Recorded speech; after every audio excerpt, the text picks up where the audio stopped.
Good afternoon. The people of Kenya can firmly and unanimously affirm that Kenya is a free, open, and democratic country based on the rule of law and constitutionalism. Our fundamental rights and freedoms are guaranteed by the Constitution and cannot be taken away. They include the freedom of conscience and expression, the right to assemble and to demonstrate, picket, and present petitions. In the past few weeks, we have all witnessed the direct and robust exercise of these rights and freedoms by Kenyans who called on their government to pay attention to urgent national issues and to prioritize necessary changes and reforms to actualize their aspirations.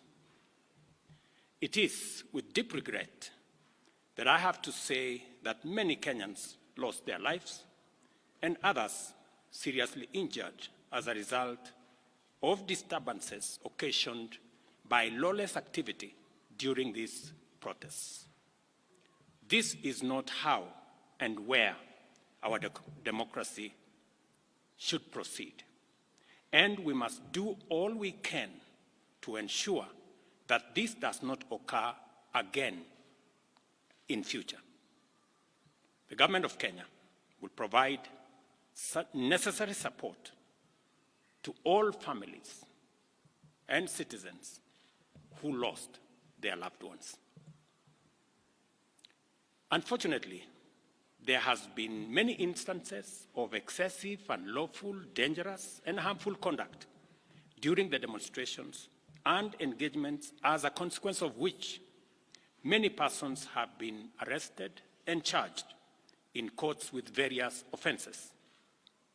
I urge the criminal justice agencies to take effective measures and ensure that people who may have been innocently caught up on the wrong side of things and those not implicated in crimes be released and charges against them withdrawn. This will enable the agencies to focus their resources, efforts, and time in investigating and prosecuting serious criminal elements who took advantage of peaceful demonstrations to advance a dangerous agenda of lawlessness, anarchy, and mayhem. It is important that these suspects are brought to book and that they are prosecuted to the fullest extent of the law. I also take this opportunity to affirm the constitutional authority and duty vested on our national security institutions to protect our country against internal and external threats to sovereignty, to lives of our people, our rights, freedoms, property, peace, stability, and prosperity, as well as our collective national interest.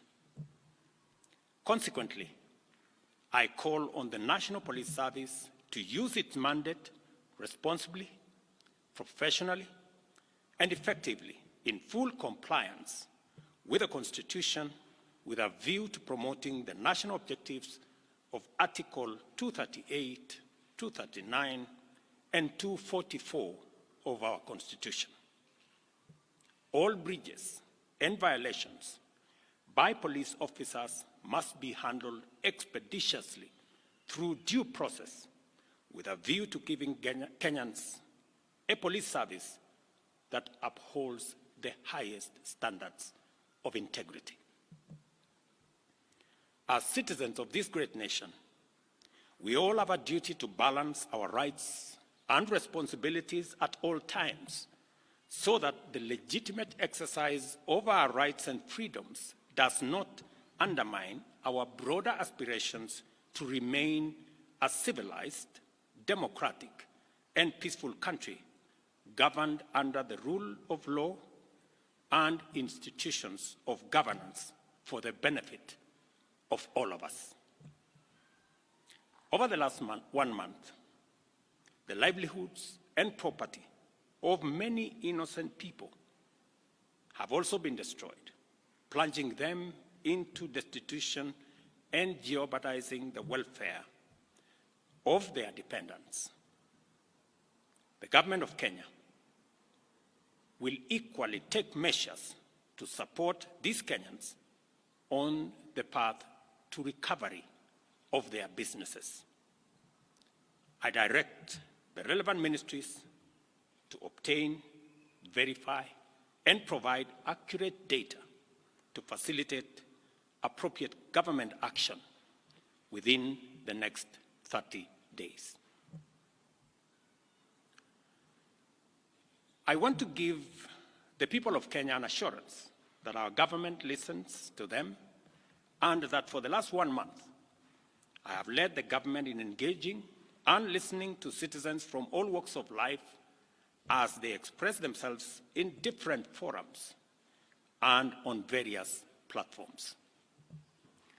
What has emerged as the foremost national concern requiring urgent and decisive action is the vexing matter of corruption and the non-negotiable desire for accountable leadership and integrity in governance.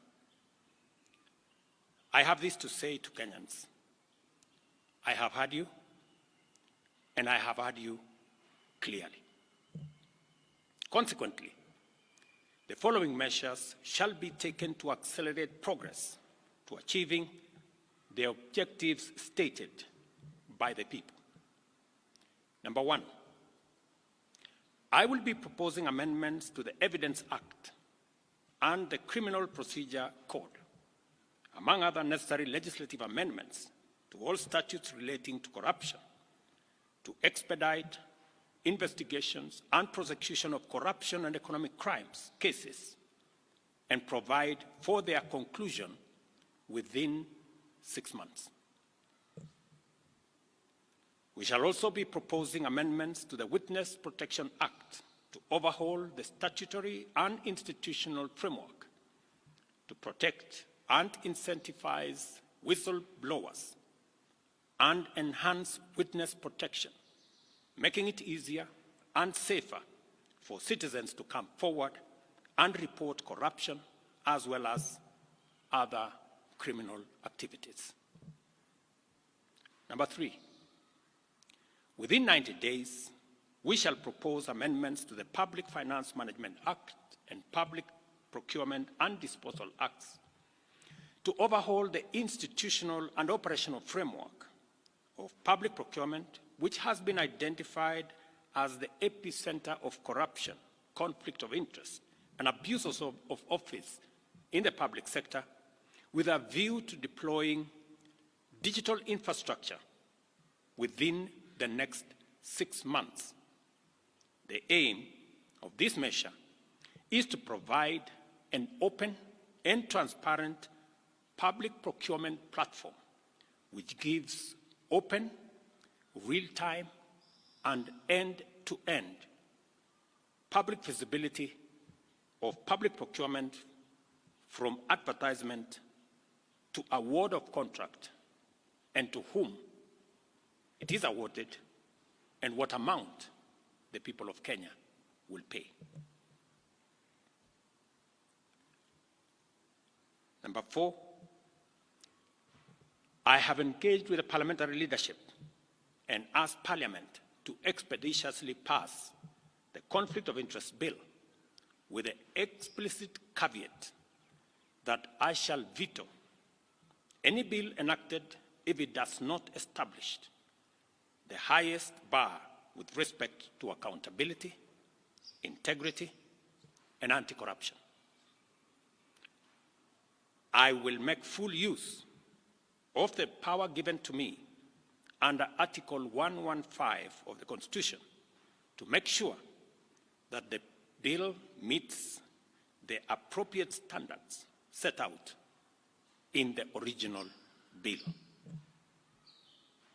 Number five, while fully respecting the independence of the national justice, law, and order institutions, and pursuant to a commitment to consult and collaborate in leveraging their institutional capabilities in effective, expeditious, and conclusive investigations in respect of all active cases, it is essential for these institutions to provide a time frame to the people of Kenya, because that is what the people of Kenya want, within which proceedings shall be concluded, and the same timelines clearly communicated to the public. Number 6, about 400 billion shillings is spent on tax expenditure every year, especially on VAT refunds, a process that is largely opaque and with limited accountability. Within 90 days, I will be working with Parliament to provide a legislative and regulatory framework to make this process transparent, open, and accountable, with a view to reducing this huge public expenditure and direct savings from this exercise to the productive sectors of our economy. This is going to be a very important exercise of engaging Parliament in consultations with the people as to whether it is right for us to spend 400 billion Kenya shillings every year collected from the people of Kenya to pay a few companies on matters of VAT refund. Number 7, the government will also work with Parliament to tighten legislation to reduce and eliminate imports of goods and products already manufactured in Kenya, so as to promote our value addition, our manufacturing, and industrialization program in our quest to create more jobs, create more opportunities, and create wealth in our nation. We must have a national conversation as to whether we want to be a supermarket for products from other countries, or we want to produce products that we already have manufacturing capacity in Kenya.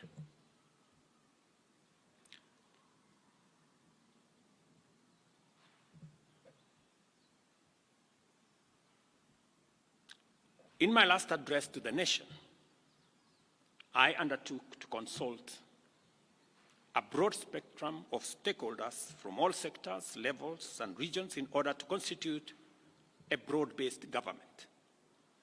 In line with this undertaking, I will be forwarding additional names to Parliament for vetting prior to appointment, based on the understanding of the Cabinet's essential role in driving the transformational agenda that makes Kenya a better, more just, and more prosperous nation for all of us.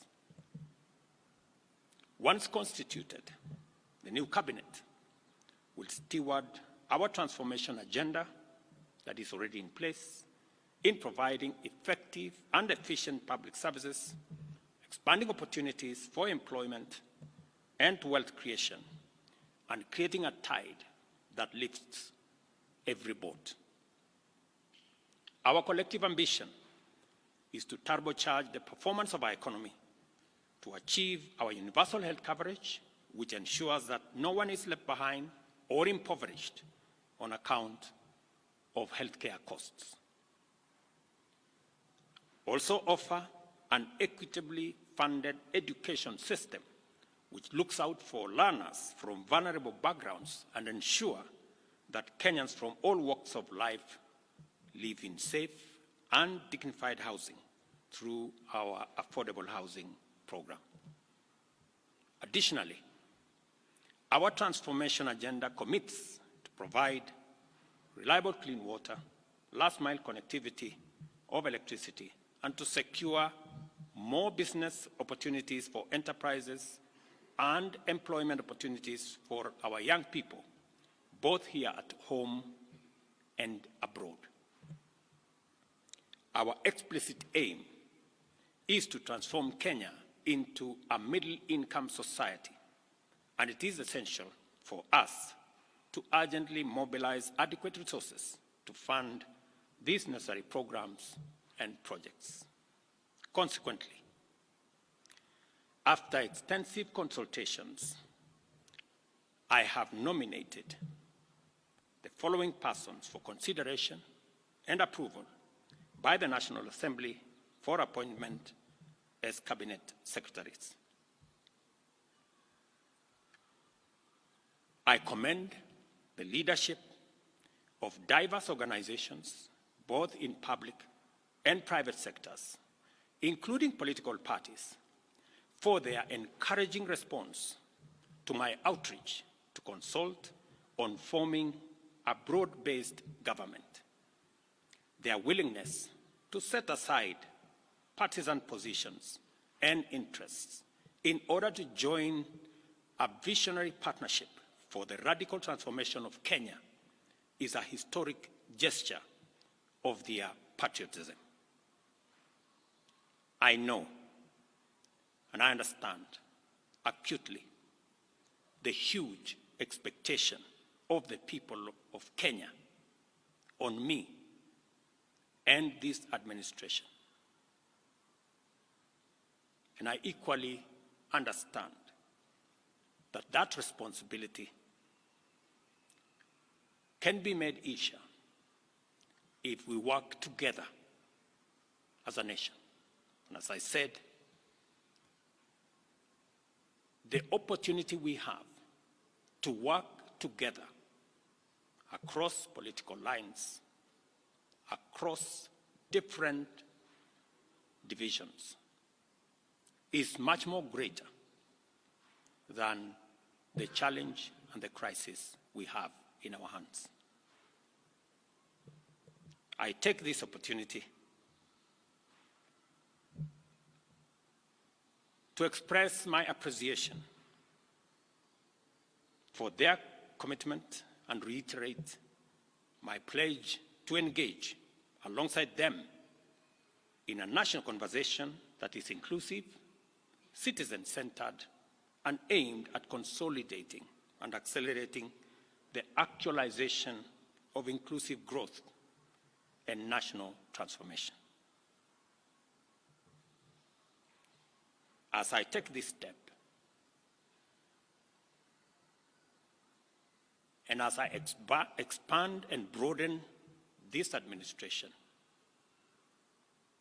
I am acutely aware that the responsibility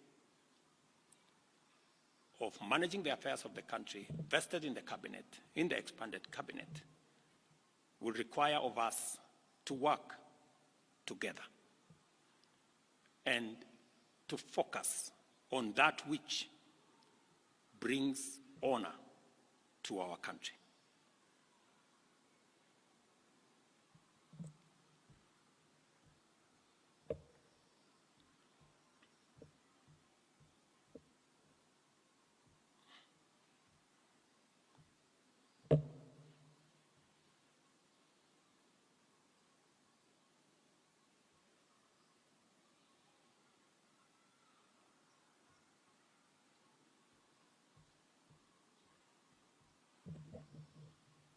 I will shortly give you the list of my nominees.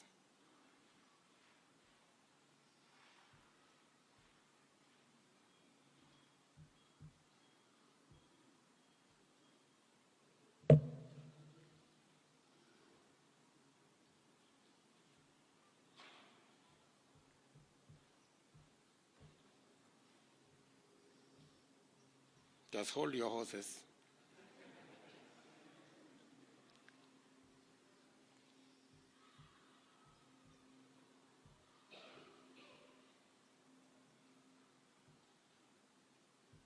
Just hold your horses. Great.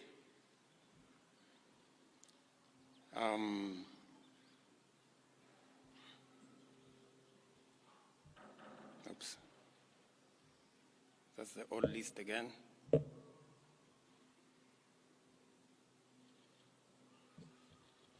Where did it disappear?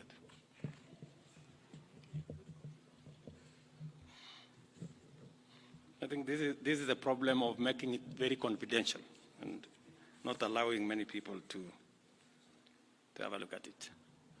As you're all aware, the list I sent to the National Assembly, I have since amended so that Roslinda Soipan-Tuya now goes to the Ministry of Defense. The Honorable Aden Bare-Duale moves to Environment, Climate Change, and Forestry. I have now forwarded the name of John Mbadi Ngongo to the Ministry of National Treasury and Economic Planning. Salim Mvuria Mgala, Ministry of Investment, Trade and Industry. Ms. Rebecca Miano, Ministry of Tourism and Wildlife. The Honorable James Opiyo Wandayi, Ministry of Energy and Petroleum. The Honorable Onesimus Kipchumba Murkomen, Ministry of Youth Affairs, Creative Economy and Sports. The Honorable Hassan Ali Joho, Ministry of Mining, Blue Economy and Maritime Affairs. The Honorable Dr. Alfred Nganga Mutua, Ministry of Labor and Social Protection. The Honorable Wycliffe Ambetsa Oparanya, Ministry of Cooperatives and Micro, Small and Medium Enterprise Development. The Honorable Justin Bidan Njoka Muturi, Ministry of Public Service and Human Capital Development. Madam Stella Soy Langat, Ministry of Gender, Culture, Arts and Heritage. I am still working on the other pending nominees, and I will be announcing them shortly. Thank you very much. God bless you. God bless our great nation, Kenya. Asanteni sana.